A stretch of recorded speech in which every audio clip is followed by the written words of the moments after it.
Rose Walker had her hands full with her cards and gifts. Coming to a stop before the fireplace, she dumped the whole pile on the plush rug and sank to her knees. With a smile curving her pale pink lips, she began to sort through her gifts. 14. That was 5 more than last year's. Rose always looked forward to her birthday every year. It was the only day of the year she got to feel really special. The only day her mother got to really splurge on her. Rose knew they didn't have the money for a large birthday party. She never missed the crease of frustration on her mother's forehead any time she mentioned one. But her mother never made it any less special for her. Her mother had really gone all out for her today. Rose reached for the largest gift in the pile, a box about as wide as their TV. She was very sure it was the computer she'd always badgered her mother for. She ran her hand over the pretty blue wrapping paper, then grabbed it, ready to tear it apart, when she felt a hand on her shoulder. "Oh, no, you don't!" Rose groaned and fell backwards on the living room rug. "Seriously, Mom, just this once, this year, please!" Her mother's face hovered above her, and even the curtains of ginger hair that framed her face didn't hide her stern frown. "No can do, young lady. Go and get ready for school. Now." "It's my birthday." Rose simpered. "You can't order a birthday girl around, can you?" "Watch me do it." Her mother's eyes narrowed. "Now.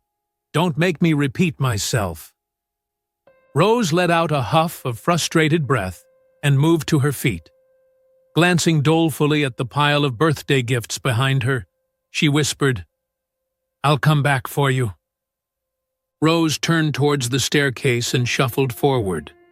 She stopped at the foot of the staircase and turned to her mother, who was in their cramped kitchen preparing breakfast.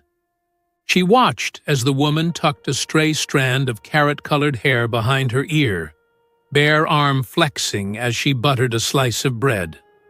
Her mother was all she'd known for as long as she could remember.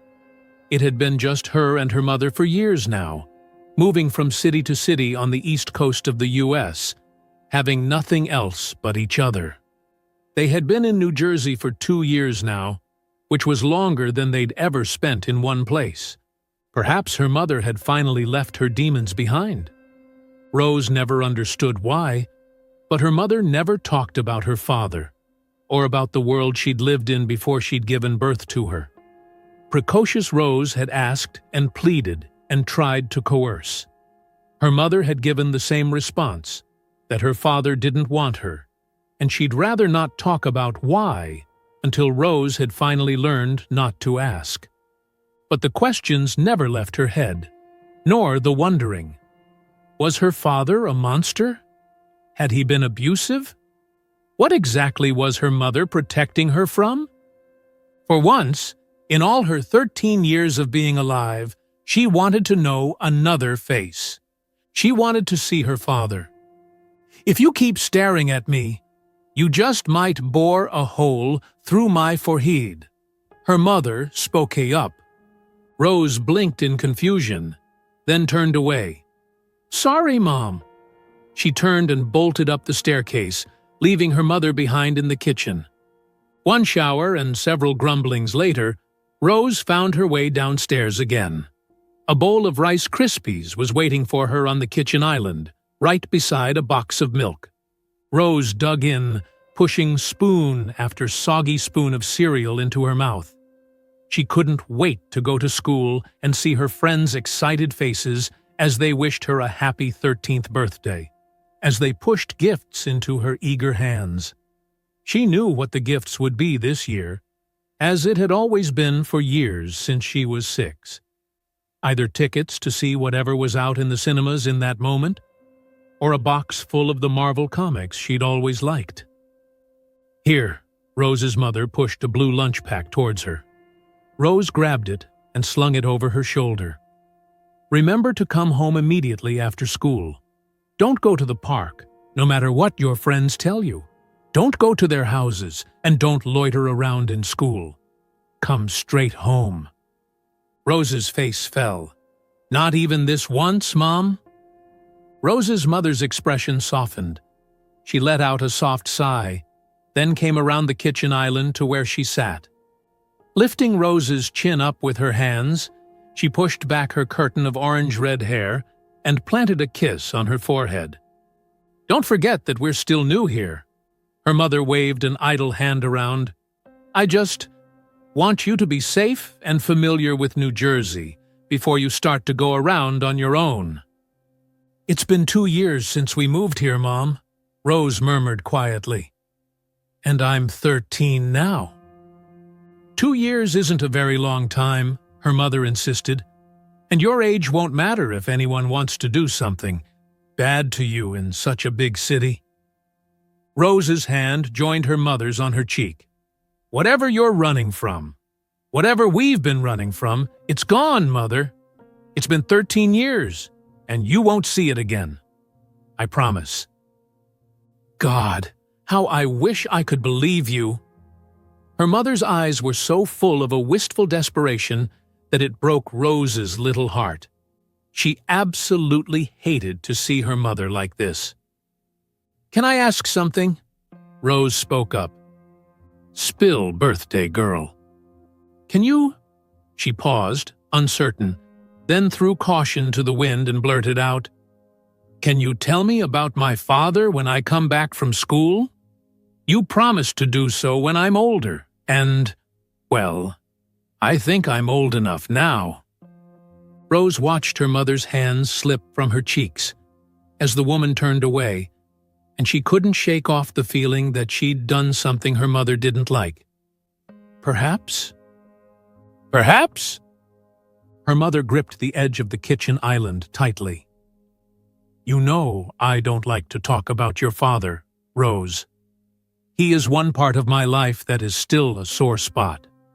I'm not making any promises, but go to school for now." "Whatever you say, Mom."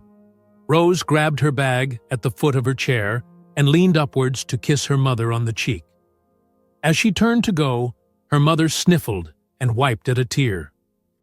Rose pretended she didn't notice. Her boots skipped stray pieces of gravel as she walked down to school, sending them tumbling down the street. The cool morning breeze sliced through her long reddish hair, cooling her scalp just the way she liked it. This was the time of the day she loved the most, when most of New Jersey was on the fringes of wakefulness. The man she met wasn't like the dangerous, tattooed, weapon-wielding men her mother always warned her about, that roamed the streets of New Jersey. No, this man was just like any other poor, hungry, ragged man she saw in every alley on her way to school. Rose would have looked at him and walked past without another thought, but the pebble she was kicking down the road somehow found its way to his feet. The man picked up the pebble, turning it over and over again in his dirty fingers. Then he glanced up and smiled at her. Rose paused. Her first instinct was to run. This was what her mother always warned her about. However, the man's smile was not the eager, toothy, slightly manic ones she'd seen on other homeless men. It was soft, barely a raise of both corners of his lips, and very sad. So sad that it reminded her of the one her mother wore mere minutes ago. The man threw the pebble back in her direction. It skipped past her, ending up on the other side of the road. "You must be going to school," he noted. "I am," Rose replied hesitantly. The man still scared her quite a bit, even though his demeanor was calming. "Well, you should get on with it," he prompted. "You don't want to be late, do you?" "No, I don't." Rose didn't move. "You look hungry," she finally spoke, after an endless stretch of silence. The man did look hungry, with his faded blue shirt hanging from his neck like rags from a skinny clothes rack. Hollows framed his neck and collarbone, and his cheeks were dark and sunken as well. "I am hungry," the man replied. Rose did the first thing that came to her head. She reached for her lunchbox and unzipped it, then pulled out the tuna sandwich her mother had prepared for lunch that morning. "Here you go," she reached out, offering the sandwich. The man stared at her, face blank, then glanced down at the sandwich. Then, back up. Rose's hand was starting to ache, and so she reached out and grabbed his hand. She placed the sandwich in his palm. "My mom didn't make much, because we're going to have a big birthday lunch later today. But it should serve you," she added. "I hope." Its plastic bag crinkled as the man held the sandwich tight. "Thank you, sweet girl." Rose nodded. A drop of cold rain fell against her cheek, and she squinted at the sky. "It's about to rain." The man's smile widened. Placing the sandwich on the ground, he turned into the alley behind him and emerged a second later with an umbrella. "Come, stay here until the rain passes." Rose didn't hesitate. She could hear her mother's warnings ringing in her head like her alarm clock back home. But she didn't care. Putting one step in front of the other, she reached the homeless man, taking shelter under his umbrella. She pushed her bag from her shoulders and placed it on the alley ground beside her. At that point, the rain had taken over with full force. It tore through the streets with a howling wind, scattering debris and dead leaves and twigs. Through its blinding sheets, Rose could see her schoolmates rushing to school, shielding their heads with everything from tarpaulin sheets to collapsed cardboard boxes to their school bags. Rose was glad she was under the umbrella with the nice, homeless man. She turned and stared up at him curiously. His eyes were fixated on the rainy scene in front of him, mouth working as he chomped down on his sandwich. He had a full head of dark brown hair and a darker stubble along his jaw. His skin looked smooth, gleaming even, though the weather around them was dull and gloomy. "He doesn't look very poor up close," Rose thought. "What are you thinking?" he asked. Rose hastily pulled her gaze away. A thin blush colored her cheeks as she spoke. "You don't look very homeless, except for your clothes. You look like I lost a lot of weight within a short period, no?" he offered. Rose nodded. The man sniffed and wrapped up the rest of his sandwich, slipping it into the pocket of his shirt. "I did lose a lot of weight in a short while, sweet girl. Trust me, when life hits you hard, your body has no choice but to take the blow to protect your spirit. Your spirit is all that matters." Rose frowned. She wasn't sure she understood the bulk of what he was saying, but nodded anyway. "My mother used to say something similar," she murmured. The man turned to her, brows shooting upwards in interest. "Did she?"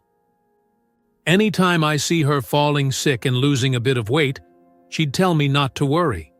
She would tell me her body could survive and bounce back from any blow, and it was much better than bruising her spirit." Rose watched the man swallow and look away, into the bleakness that unfolded before them. "Your mother sounds like a very wise woman." "She is." Rose couldn't resist a smile as she thought of her mother. "She moved me from city to city all over this part of the U.S., even when I was a baby. Just her and nobody else. I know she was protecting me from something, even though she never told me what. She is the bravest person I know." Rose felt, rather than saw, the man turn to stare at her. She kept her gaze on the rain before her, ignoring his stares. Until she couldn't. Turning to face him, Rose caught a look of awe and incredulity on his face. It was gone in a flash, the moment her eyes met his. Replacing the look with a small smile, he asked, "What is your name, sweet girl?" "Never, ever tell a stranger your name or any personal information about yourself." Her mother's voice bellowed in her head. The man's smile was gentle but insistent, and Rose found her mouth opening, as though being controlled by someone else. "Rose," she murmured. "My name is Rose Walker." The man let out a soft gasp and took 2 steps backwards. His back hit the alley wall, and Rose frowned in uncertainty. Had she said something he didn't like? "Sir," she called out, "are you okay?" "I am," he murmured. His head pivoted towards the rain, and Rose watched his throat work in a swallow. "There, the rain has stopped." Rose turned to see that he was right. The sky released only a few droplets now, calm enough for her to walk to school without getting drenched. "Right." She bent to pick up her school bag and lunchbox. "I should be on my way." "Goodbye, Rose." Rose sauntered out of the alleyway, slinging her bag over her shoulder. She turned to glance at the man again, who was standing as still as the walls beside him, the umbrella still raised above his head. "What's your name?" she called out in question. The man gave her his soft, sad smile again. "Charles." "Right, Charles," she repeated, then turned and joined a handful of her schoolmates as they hurried down the road to school. A few meters away, she turned to bid the man goodbye again and thank him for the umbrella. But what she saw shocked her into silence. The man had his back to her and a cell phone against his ear. She wasn't very far away and could hear every word that slipped from his lips. "I found her." An uncomfortable taste of fear settled on Rose's tongue. She turned and hurried off to school. Rose arrived at the entrance of her school, her mind still riddled with thoughts of the homeless man and the mysterious phone call she had witnessed. The sound of the bell snapped her out of her reverie, but she remained rooted to the spot, lost in contemplation. "Rose!" Rose turned to see her bespectacled classmate, Jaden, approaching her, his helmet haircut bouncing with each step. "Good morning, Jaden." "Hey, Rose, we've got math now," he said hurriedly, before bouncing off to join the stream of students heading to their classrooms. Taking a deep breath, Rose followed suit and made her way to her math class amidst the throng of students. She slipped into her seat as Mr. Bolton, the math teacher, walked in through another door. "Good morning, class," Mr. Burns's abysmally drab voice echoed around the room. He launched into his lesson quickly enough. The day's topic was algorithms, a subject that failed to capture the interest of most students, including Rose herself. 5 minutes in, and her classmates were already dissociating from the class. Maya in the corner was idly doodling on her desk.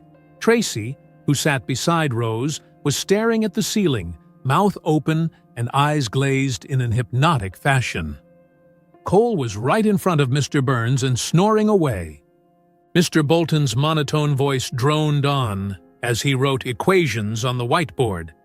But Rose's thoughts remained elsewhere. Her eyes remained fixated on a spot above the math teacher's head. She fought the urge to sleep. Something within her told her that this was not a mere coincidence. The homeless man didn't exactly look homeless. And why had he acted so taken aback when he heard her name? Was he coming back for her? Her heart thundered against her rib cage as these questions crashed against each other in her head. Rose was getting increasingly uncomfortable in her seat. She had to get out of here and find that homeless man again. As Mr. Bolton turned to write another algorithm on the board, Rose seized the opportunity. She glanced around the classroom, ensuring that no one was watching, before discreetly slipping her phone out of her pocket. With trembling fingers, she sent a quick text to Jaden, asking him to cover for her if Mr. Bolton noticed her absence. Rose waited for a tiny ding a few seats in front of her. Jaden jerked as the ding woke him from his slumber, then stared at his phone's screen. Then he swiveled and gave her a thumbs up. Rose returned the thumbs up, glancing at Mr. Burns to see if he'd noticed anything. As usual, his attention was fixed on the board before him. Then, with a firm grit of her teeth, Rose quietly slipped out of her seat and made her way to the door, picking up a stray bathroom pass from a shelf in the back. She would need an excuse if a teacher was to find her loitering in the hallways. Rose closed the door quietly behind her. The hallway was deserted, the muffled sounds of Mr. Bolton's voice fading as she hurried towards the exit. Thankfully, no other teacher was in the hallways at that moment. Rose slipped the bathroom pass into her pocket as she pushed the glass doors open and walked out. Rose retraced her steps back to the alleyway, her heart thundering in her chest with each hurried stride. Questions and possibilities chased themselves in her head as she imagined what she might uncover. But when she reached the familiar alleyway, her breath hitched. Rose paused in her tracks, glanced into the dark alleyway, and looked around. She even turned the corner and peered down the street beyond. There was no sign of the homeless man. The alley was eerily quiet, and the only sound was the distant hum of traffic from the street behind her. Panic came alive inside of Rose as she frantically scanned the alley, searching for any trace of the homeless man. Had he moved on? Was he in danger? She did the only thing she could think of at that moment. With tremulous hands and frayed nerves, Rose pulled out her phone and dialed her mother's number, her fingers shaking as she tapped on the screen. The phone rang once, twice, before her mother's voice answered on the other end. "Mom!" Rose gasped, trying to keep her voice steady despite the overwhelming anxiety in her heart. "I need your help. Something's happened." Rose stumbled to the door of their house with tremulous legs and quivering fingers. Those fingers slipped into the pockets of her skirt, rummaging for her copy of the house key. Her fingers found and closed around the cool metal of the key. Rose closed her eyes for one grateful second, then pulled out the key and jammed it into the lock for all the hurry she showed to get into the house. She'd told a man she'd never met before all about her. The man knew her name, knew her school, knew she had a mother. God! This was exactly what her mother warned her against. Everything was playing in front of her eyes, like a terrible, sickening movie. She'd watched enough true crime stories to see how this would end. The lock finally obeyed her pushing and jamming and swearing, and she heard the familiar clicking sound. The door swung open with a creak, and Rose had one foot inside the house. That was when she heard it. It was a sound that started off as dull and far away at first. It could have been a worksite man drilling away at the ground some streets away. It could have been the homeschooled 12-year-old boy next door who always flew his drone too close to her bedroom window. But the sound grew steadily, rising in crescendo, until it was all that Rose could hear. Slowly, she turned around to see a great, dark shape soaring in the sky towards her house. Wind lashed against her face from what she thought was the object's wings, and she raised an arm to block debris from finding its way into her eyes.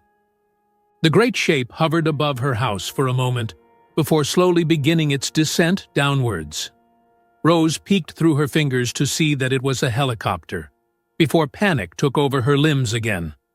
"No," she murmured, and pushed against the front door, stumbling into the living room. She had no idea what she was running from, but she knew it had something to do with the homeless stranger she'd seen today. Rose quickly shut the door and pressed her back against it, panting heavily.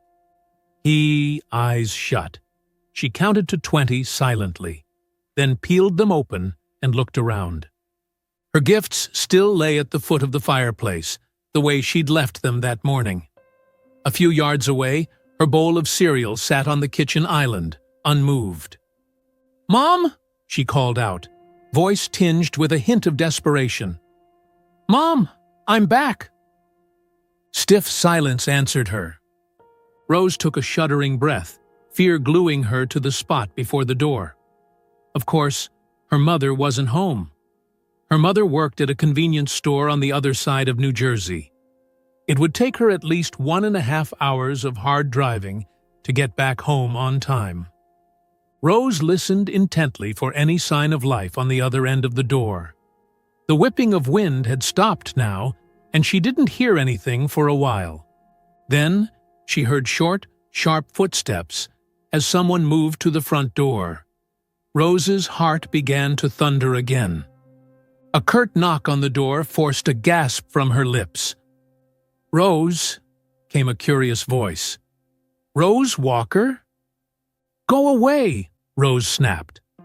A pause, and then, "I am not here to harm you, Rose. I merely want to show you something." "Go away." "I will not go away until you open the door, Rose. I mean no harm, I promise." The voice, steady and patient, replied. Rose tried to decipher it, tore her thoughts apart to tell if it was the man she'd met in the alleyway. But try as she might, she couldn't. Another knock. "Rose?"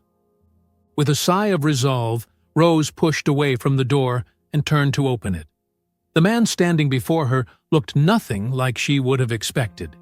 He wasn't the alley man either. This man looked as old as her mother, with blue eyes like chipped pieces of sapphire and a blonde buzz cut. Rose's eyes slid from his face down to take in his blue dress shirt, pants, and loafers. "What do you want with me?" she finally mustered the courage to ask. The man's lips lifted in a small smile. "My name is Dylan. Your alley friend sent me here, Rose. He wants to meet with you." Whoa. The alarm bells in her head were going crazy now. Rose began to shut the door in the man's face when he blurted, "He's a friend of your mother's." "He's not," Rose retorted. "You're lying." The man let out a soft, impatient noise, then reached into his pocket and pulled out an old picture. He pushed it into Rose's hands, and she held it gingerly. The picture had more than a handful of wrinkles across its face, as though it had spent a lifetime being passed from one hand to another. A corner of the picture had been chewed off. Rose looked closely at the picture. Was that her mom? She looked more carefree and wilder than the steel-faced woman Rose had grown up with. Rose's mother was sitting on the sill of an open window. Her fire-kissed hair had caught on the wind, and a few strands were in her face. She was dressed in a flowery blue, sleeveless dress. When had Rose ever seen her mother in anything but ugly blue jeans and a threadbare, paint-smeared shirt? Beside her was a man. No, a boy, with mousy brown hair, whose tips dusted his shoulders.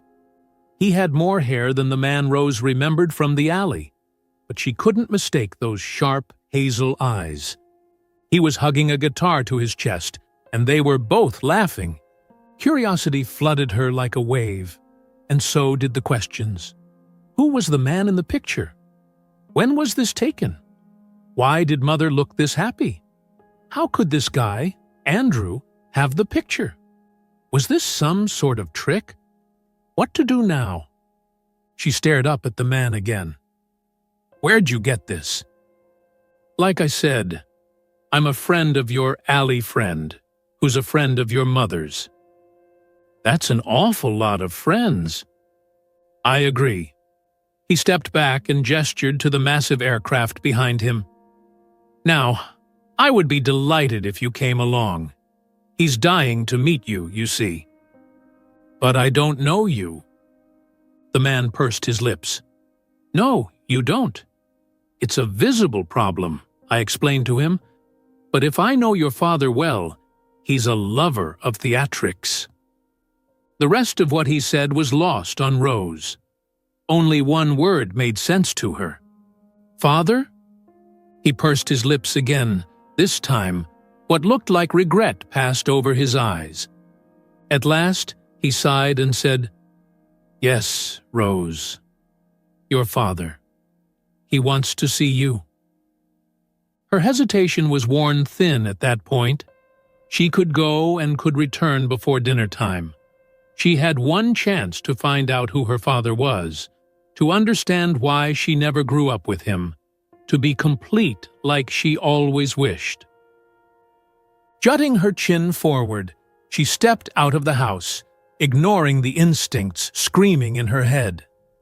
The helicopter loomed before them, like a great big firefly that couldn't wait to devour them. Rose had never been in an aircraft before, and this chopper did look terrifying enough. The silver body shimmered in the sunlight, and the blades towered above her, casting long shadows on the grass. She could hear the hum of the engine and feel the faint vibrations in the air, even though the great machine was still and unmoving. It was as if a piece of the sky had descended right onto her doorstep. "I'm nervous," she confessed. "Right behind you," Andrew said. "I don't like flights, never have, but they cover great distances that you can't cover on foot or on wheels, and they've got a great view." She looked at the helicopter tentatively again. The pilot, a blonde lady with large headphones and a wide smile, waved at her. She waved back. "Dinner time," she repeated, "or my mom would make you all regret knowing her." "I have no doubts about that." Slowly, Rose crossed the lawn with Andrew and walked up to the chopper. She could see the neighborhood kids staring in awe. Her senses seemed to shut off as soon as she stepped into the spacious cabin, adorned with plush leather seats, each one seemingly more comfortable than the last. Soft, ambient lighting bathed the space in a warm glow, adding to the rich atmosphere. "All right, buckle up, folks. We're clear for takeoff," said the pilot, as she clicked dials into place. Andrew calmly and gently steered Rose to one of the seats and sat down beside her, then clicked in her seatbelt, and then his. "Don't worry, sweetie," said the pilot. She was staring over her shoulder at Rose, and her smile made her a bit comfortable. "I've flown these babies since birth." "Since birth?" The lady chuckled. No, babies can't fly helicopters, but I've been doing this for a long time.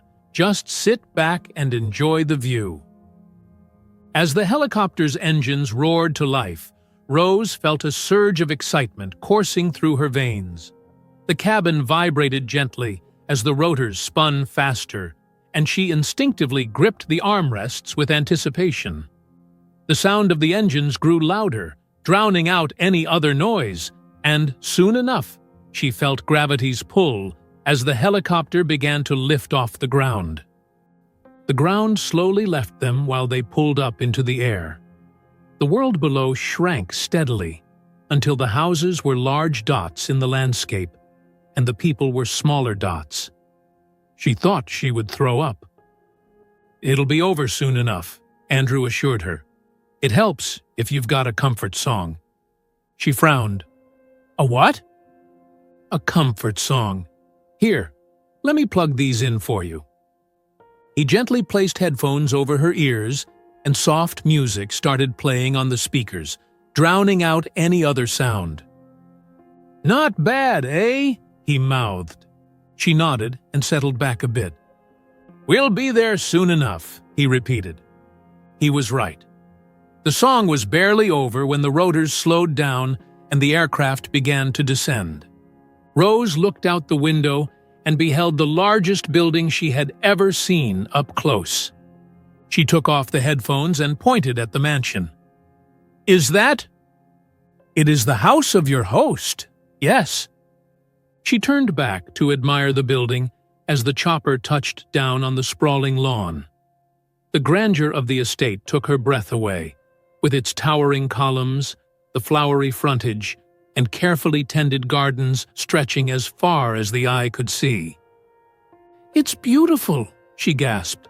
"I couldn't agree more." She turned back to him, curiosity drawn into her bright eyes. "Does my father know the alleyman? Are they related? Who owns this place?" Andrew looked amused again, but occupied himself with releasing himself and Rose from the seat belts. "Your questions will be answered in time, Rose. Now come on, it's almost tea time." She gave him a confused look. "Tea time?" "Oh, it's a mid-afternoon meal of tea and sandwiches. I had no idea how foreign the idea is here in America." "You're from Britain?" "England, Rose," Andrew said patiently, like he had explained it 1,000 times already. "I'm from England." "All righty, folks, all clear," called the pilot. "Thanks, Charlotte." He opened the door of the helicopter as the sound of the blades died down. "I cannot miss Mrs. Jackson's egg sandwiches. You should try them as well." Rose was more occupied with the softness of the grass below her feet and the equally gentle, teasing scent of spring sailing with the flowery breeze. This is really good," Rose exclaimed. She took another bite of egg sandwich and then another, before gulping a cup of Earl Grey with it. "Hey, easy there, Tiger," Andrew called, half reaching for her. She smacked her tongue with a grimace. "What is that?" "It's the best tea there is." "It's kinda sour." "Well, I don't expect you to like it on first taste. Give it time. It'll come to you." She looked round the dining room once more. The walls were adorned with floral tapestries and silver-edged mirrors, reflecting the soft glow of the candles and chandeliers. The room itself was bathed in soft candlelight, casting a warm glow over the elegant table and the chairs attached. "It's all beautiful," she said. Andrew looked up, and a smile split his face. "Wait till you see the rest of the house." "Who owns it all? The helicopter? The mansion?" she asked. She had a hint, but she still needed to confirm it. "Your father owns it all." All this while, I thought he was dead, or he wanted nothing to do with me. She lowered her head, gently placing the half-bitten sandwich back on the plate. And all this while, he was alive and living out here. Why'd he abandon me and come back all of a sudden? Andrew sipped the last of his tea, then deftly set down his cup. "Come, I'll tell you a story while I give you a tour of the house."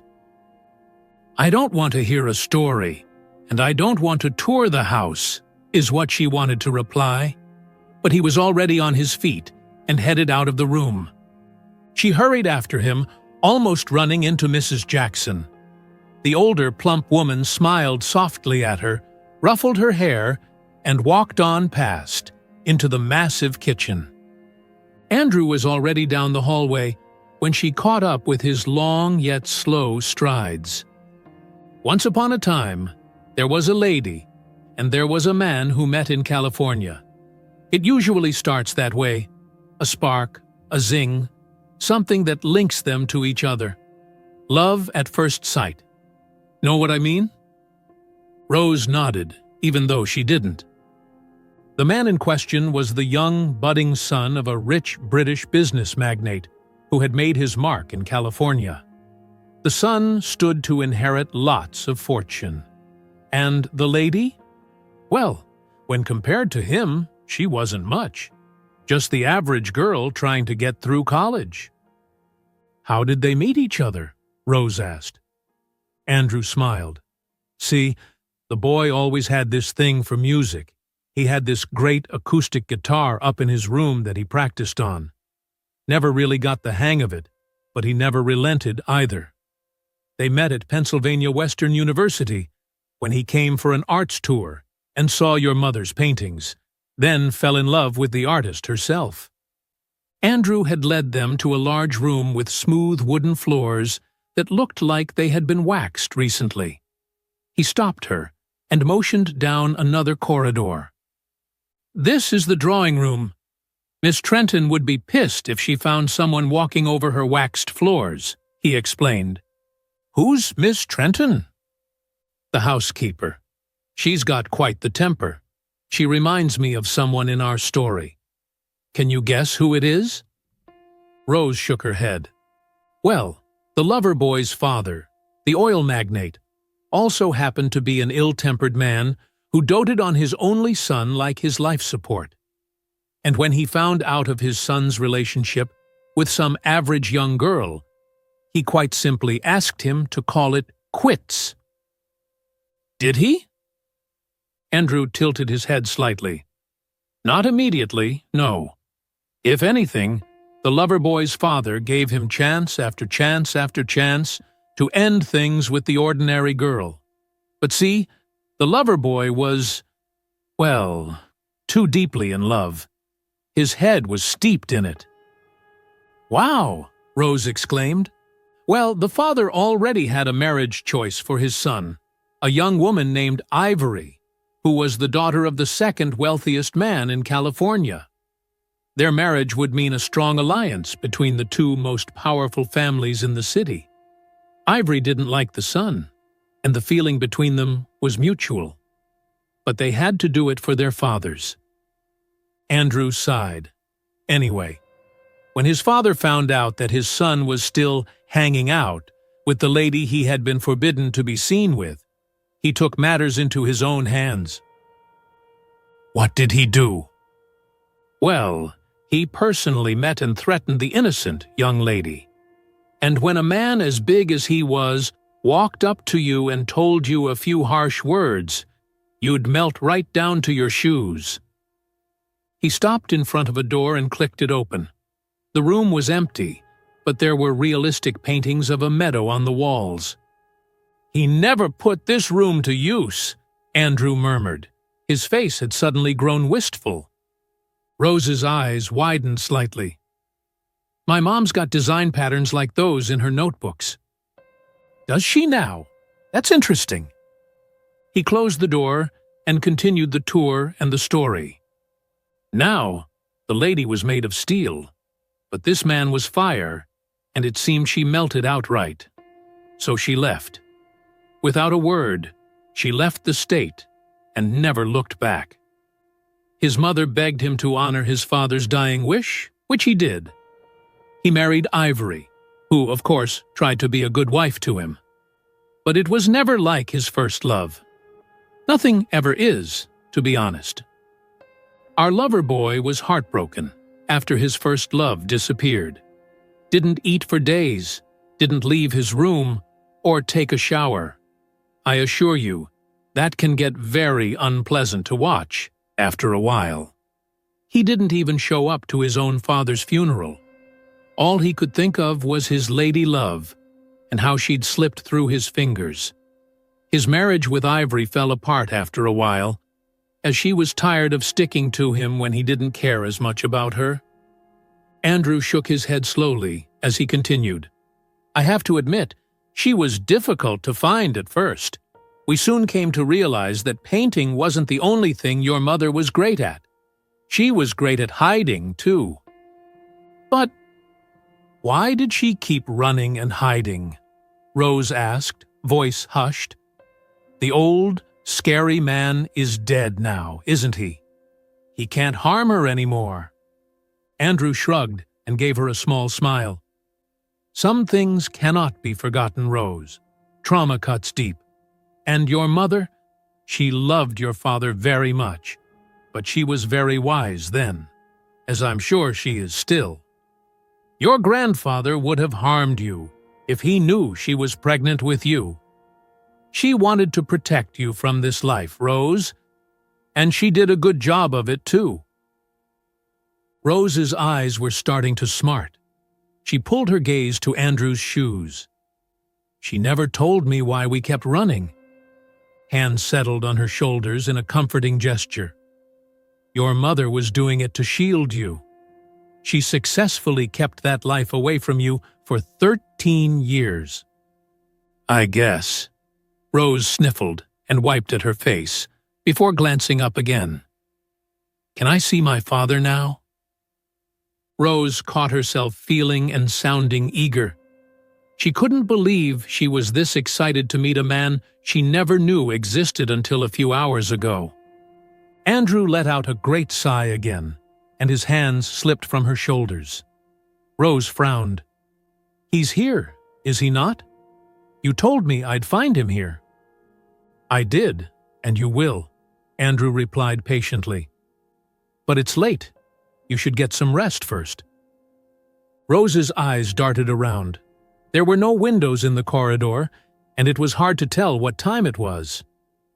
"My mom will be worried, and I have school tomorrow." Her voice trailed off. She didn't care one bit about school. If she had to pick between learning about her past and enduring Mr. Burns's mechanical droning, she'd rather go for the former. "One missed day of school won't hurt, and I'm sure your mother will understand." Andrew smiled and gave her a wink. In that moment, she realized just how much he looked like that stranger in the alleyway, Charles. "Come on now, Miss Walker," he urged, steering her down the corridor. "Let me see you to your room." Rose followed Andrew down the corridor, her mind turning with thoughts and emotions. She couldn't shake the feeling of unease that was turning the sandwiches in her stomach. Nor could she ignore the burning curiosity that drove her forward. As they walked, Andrew filled the silence with more anecdotes about the mansion and her parents. But Rose only listened quietly, not catching a word of what he said. Her attention was divided between his words and the questions that buzzed incessantly in her mind. Finally, they reached a set of ornate double doors at the end of the hallway. Andrew paused and turned to face her, a gentle smile on his lips. "Here we are, Miss Walker." He gestured towards the doors. "Your room for the night." Rose's heartbeat increased in tempo as she gazed at the doors, a mixture of excitement and apprehension coursing through her veins. She took a deep breath and pushed the doors open. The room was bathed in soft candlelight, casting a warm and inviting glow over the beautiful beige furnishings. More paintings hung on the walls, and when Rose looked closely, she realized a lot of them were some of her mother's artworks. How had her father gotten his hands on them? A large four-poster bed dominated the center of the room, its rich velvet curtains drawn back to reveal crisp white linens and plump purple pillows. "This is... wow," Rose murmured, her eyes wide with wonder. Andrew chuckled softly. "I'm glad you like it. If you need anything, don't hesitate to ask. Your comfort is our top priority." Rose nodded, her gaze lingering on the bed. She suddenly felt a wave of exhaustion wash over her, her eyelids becoming as heavy as lead with sleep. "I think I'll take you up on that offer," she murmured, a yawn escaping her lips. Andrew smiled warmly. "Of course. Get some rest, Miss Walker. We have a big day ahead of us tomorrow." With that, he bid her good night and left her alone in the room. Rose stood in the center of the room for a moment, taking in her surroundings, before crossing the room to the bed. She slipped under the covers, the softness of the mattress engulfing her like one of her mother's warm hugs. And in a matter of seconds, Rose was asleep. Striking image of her mother, don't you think? Yes, especially with that fiery red hair. It's uncanny. Rose slowly stirred from her sleep, becoming more aware of the soft murmur of voices floating around her. The whispers seemed to dance on the edge of her mind, like sleek shadows flitting just beyond her grasp. But she has beautiful eyes, just like her father's. I saw her when she arrived yesterday. It was the most sublime thing. Rose's brows furrowed as she tried to make sense of the snippets of conversation filtering into her room. She clenched her fists under the blankets, and even though she was wide awake now, she didn't want the world around her to know yet. The bed beneath her was so soft that she didn't ever want to get up from it. However, the sudden creak of the door opening startled Rose, and she cracked open one eye to peer into the dimly lit room. A figure stood silhouetted in the doorway, its appearance making the whispering people quieten down. "What's going on here?" The voice was firm, authoritative, slicing through the soft murmurs like a blade. "We're just tidying up, sir," came the reply. "Well, get on with it. Mr. Walker will be here shortly." Rose's heart skipped a beat at the mention of that name. She held her breath, straining to catch any further snippets of conversation, as the voices faded and the footsteps receded. Alone once more, Rose lay still in her bed, her mind racing with questions and uncertainty. Was Mr. Walker her father? Most likely. The name had been said with a sort of reverence and respect that left her in no doubt. "Miss Walker!" came the voice again. "Rose, I know you're awake." Rose let out a small groan of frustration and threw her covers aside. Andrew was standing at the foot of her bed, dressed in a simple t-shirt and a pair of corduroy trousers. He had his usual smile on. With a resigned sigh, Rose ran a hand through her tousled red hair. "Good morning, Andrew," she greeted him, trying to mask her lingering sleepiness with a smile. Andrew crossed the room to the side of her bed with a grin, his blue eyes twinkling with amusement. "Did you sleep well?" he asked. Rose nodded, her smile widening. "Yes, I slept very well, thank you." "Excellent!" Andrew clapped his hands together. "Now, how about a refreshing bath to start the day?" Rose shook her head, a spark of excitement lighting up her eyes. "Actually, Andrew, I'd like to see my father now, please." Andrew's smile faltered slightly, but he recovered quickly. Of course," he said, gesturing towards the door. "But let's have breakfast first, shall we? Your father is on his way, and he's assured me he will soon be here." Rose hesitated for a moment, torn between her eagerness to meet her father and the prospect of a delicious meal. Ultimately, her growling stomach made the decision for her. "All right, breakfast it is," she agreed, her mouth watering at the thought of freshly baked pastries and perhaps a cup of steaming coffee. With a nod of approval, Andrew led the way out of the room and into the corridor. Rose trailed behind him eagerly. They soon arrived at the doors of the dining hall, where the aroma of breakfast greeted them like an old friend. Rose pushed open the mahogany doors to the dining hall, and her eyes widened in amazement at the sight before her. The room was just as grand as she remembered from yesterday, with golden chandeliers casting a warm glow over the polished wooden floors, and more paintings running from one wall to the other. But what truly caught and held her attention was the long dining table that stretched across the room, groaning under the weight of an extravagant feast. Platters of food covered every inch of the table, from delicious-looking roast chicken with golden crispy skin to steaming bowls of buttery mashed potatoes, marmalade, and salad. There were mountains of fluffy scrambled eggs, crispy bacon, and fluffy pancakes drowned in syrup. Bowls of fresh fruit glistened enticingly, while jars of jam and preserves added a splash of color to the spread. It was a veritable feast fit for a king.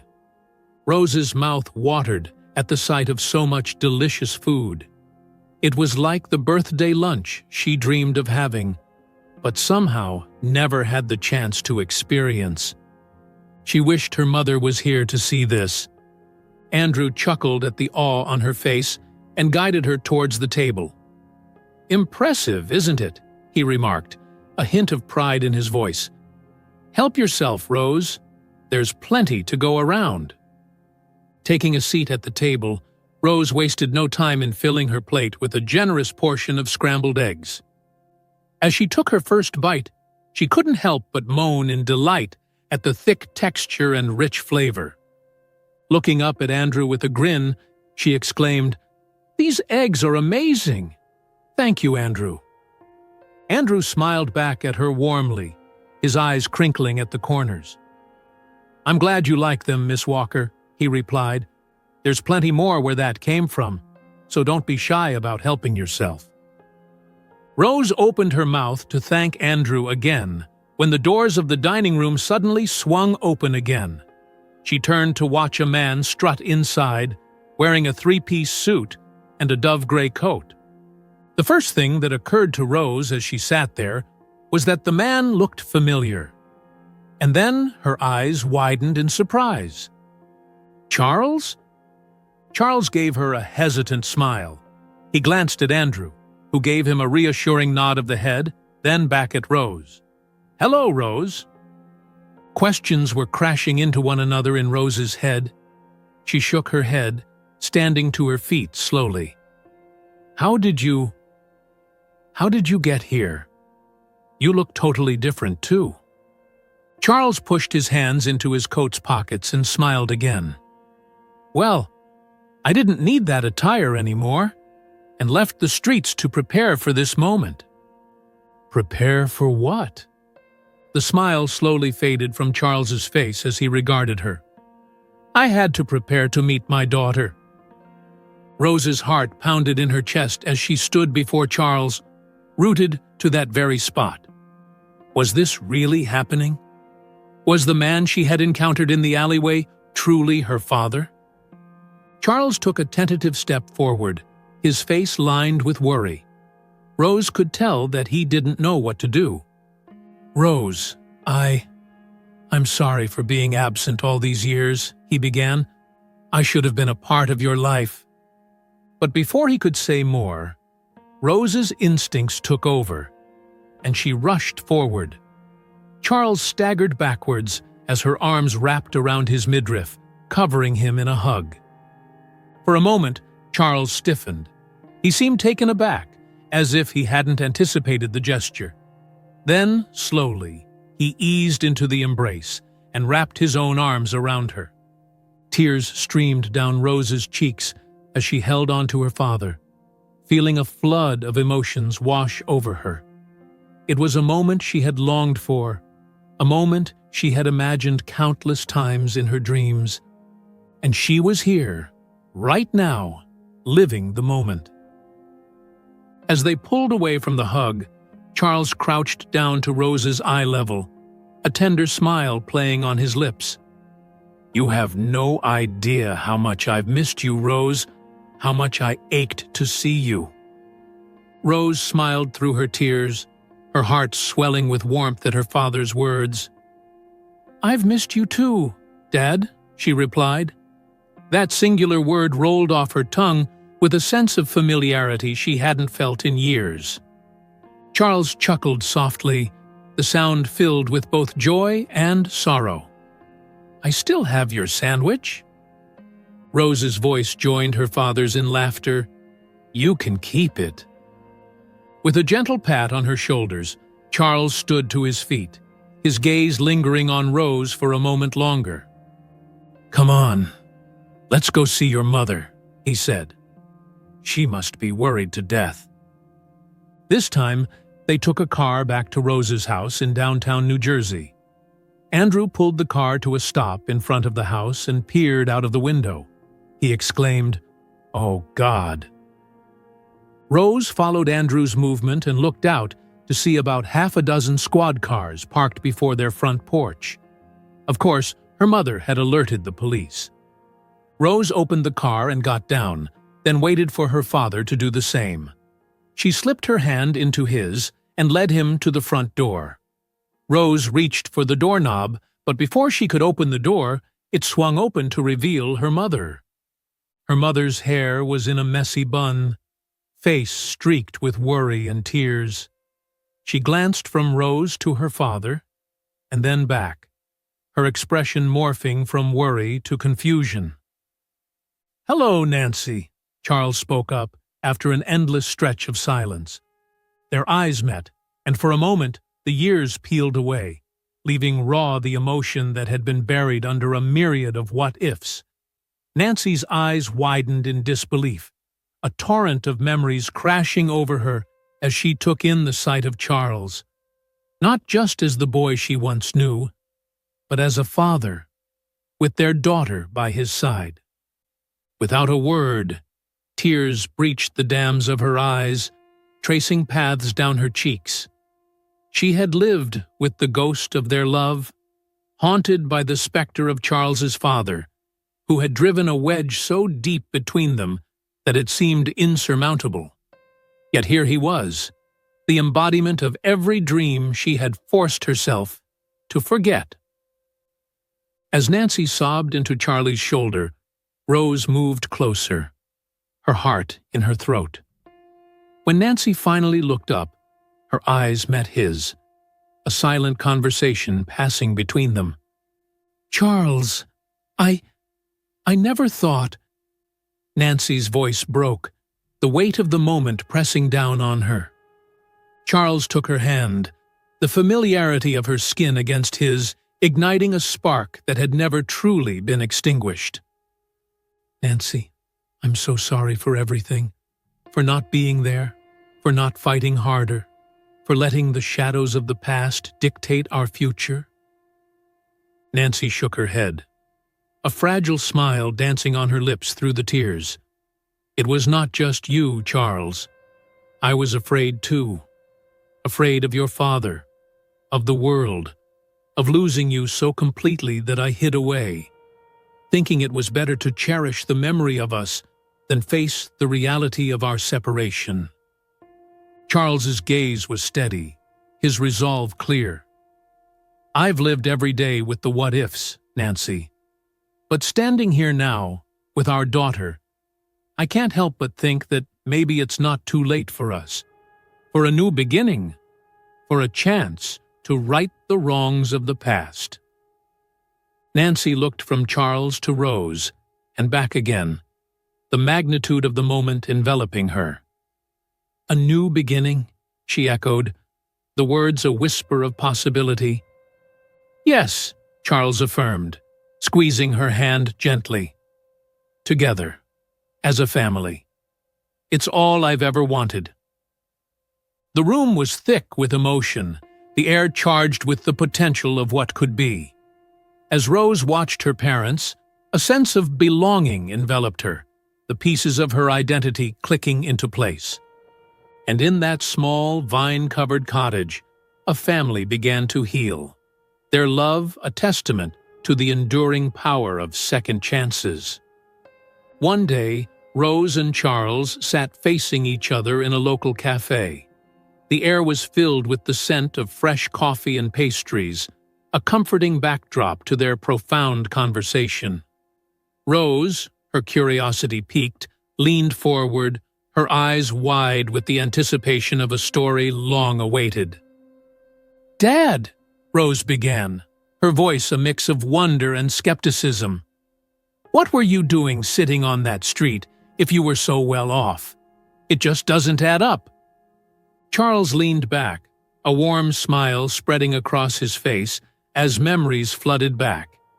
He chuckled softly before replying, "Ah, that was all Ivory's doing." "Ivory?" Rose echoed, her brows knitting in confusion. "Yes, Ivory," Charles affirmed, his eyes twinkling with the remnants of old laughter. "She was an old friend of mine, quite unique in her ideas. Ivory was the one who suggested I sit on that very street, promising me that one day I'd see a girl, not just any girl, but one with a heart of gold, walking to school." Rose listened, her mouth slightly agape, as she tried to piece together this unexpected fragment of her father's past. Charles continued, "And she was right. That girl was you, Rose. It was your kindness that brought us together." Then Charles sighed, his expression turning more serious. "Ivory was much more than just a friend. You see, my father, your grandfather, had always hoped I would marry her. But my heart belonged to your mother." Rose nodded, absorbing the weight of her father's words. Charles leaned in, lowering his voice as if to share a secret. "Despite everything, Ivory admired my commitment to Nancy. When we lost touch, it was Ivory who took it upon herself to find your mother and you." Rose's eyes widened in disbelief. She found us? Yes, Charles said, nodding. Ivory has her ways. She's resourceful and determined. She learned about Nancy's workplace, your school, everything. It was her who indirectly led me to you. A silence fell between them, heavy with the realization of the intricate connections that had shaped their lives. But why didn't you ever tell me about her before? Rose asked, her voice a mere whisper. Charles reached across the table, taking Rose's hand in his. I guess I was waiting for the right moment. And maybe a part of me wanted to keep some stories just between us, until we got to know each other better. Rose squeezed her father's hand, a gesture of understanding and acceptance. As they sat there, surrounded by the soft hum of the cafe, Rose realized that the tapestry of their lives was woven with threads unseen, each twist and turn guided by hands of those who had walked their paths before them. In the warmth of the autumn sun, she found a newfound appreciation for the mysterious ways in which their destinies were intertwined.